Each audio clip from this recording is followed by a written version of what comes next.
धनुषा जिला जनकपुरी की पवित्र भूमि। ये वो धरती है जहां भगवान श्री राम ने माता सीता का स्वयंवर जीता था। ये वो भूमि है जहां स्वयं राजा जनक ने सत्य, धर्म और ज्ञान की गंगा बहाई थी। स्वागत है आपका जनकपुरी नगरी यानी धनुषा जिले में। नेपाल के मिथिला क्षेत्र का हृदय संस्कृति और श्रद्धा का संगम है।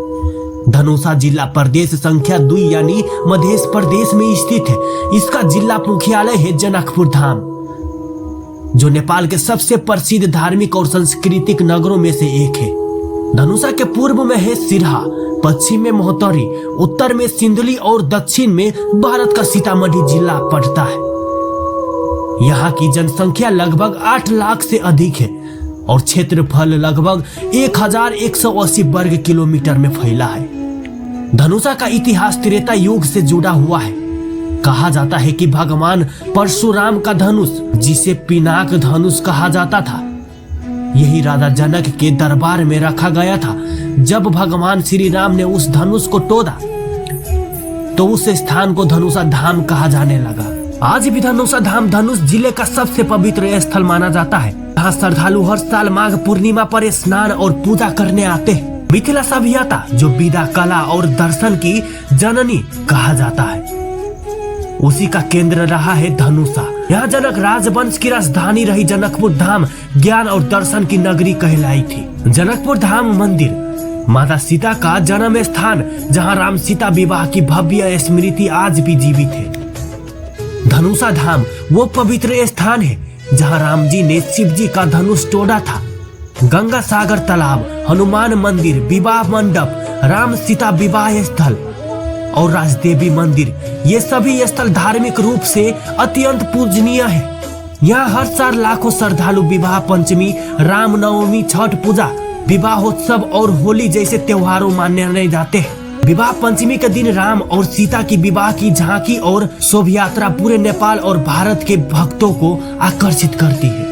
धनुषा जिला तराई क्षेत्र में स्थित है। यहाँ की मिट्टी उपजाऊ है और कृषि यहाँ के लोगों का मुख्य व्यवसाय है। धान, गेहूं, मक्का, गन्ना, दलहन और सब्जियां यहाँ की प्रमुख फसलें हैं। यहाँ की जलवायु गर्म और नम है।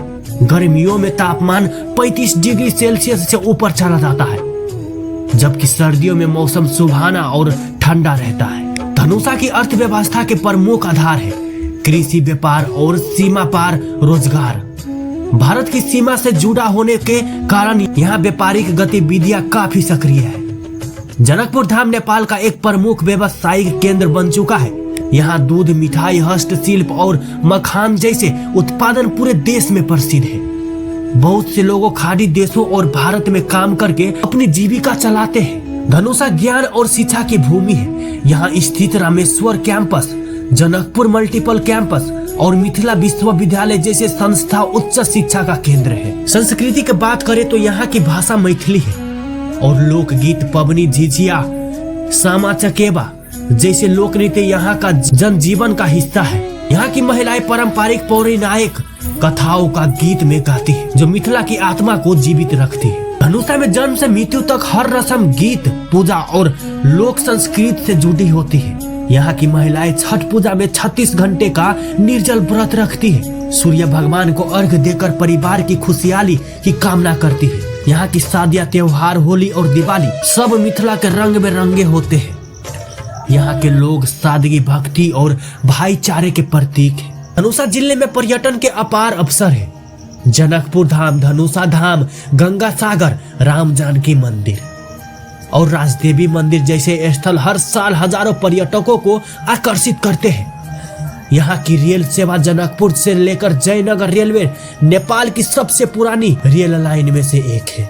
ये रेल भारत के बिहार राज्य से सीधे जुड़ी हुई है, जिससे भारत नेपाल की संस्कृति कड़ी और मजबूत होती है। धनुषा ने नेपाल को कई महान विभूतियां दी है, जिनमें कवि विद्यापति, समाज सेवी लक्ष्मीपति चौधरी, राजनीतिक नेता बीपी कोइराला और धार्मिक गुरु स्वामी विवेकानंद मिश्रा जैसे नाम यहाँ से जुड़ा रहे हैं। ये भूमि सिर्फ भक्ति की नहीं बल्कि बुद्धि और परिश्रम की भी है। धनुषा सिर्फ एक जिला नहीं, ये नेपाल की आत्मा है। जहां धर्म और संस्कृति एक साथ सांस लेते हैं। यहाँ की गलियों में आज भी राम और सीता की प्रेम कथा गूंजती है और हर भक्त के मन में बसती है जनकपुर की महिमा। यदि आप कभी नेपाल आए तो एक बार जनकपुर धाम अवश्य जाए, क्योंकि यहाँ हर कदम पर इतिहास बोलता है, हर मंदिर में आस्था झलकती है और हर दिल में भक्ति बहती है। दोस्तों, ये था धनुषा जिला जनकपुरी की पवित्र भूमि का कथा। अगर ये वीडियो आपको अच्छा लगा होगा तो वीडियो को लाइक शेयर करके मेरे पेज को फॉलो करना मत भूलिएगा।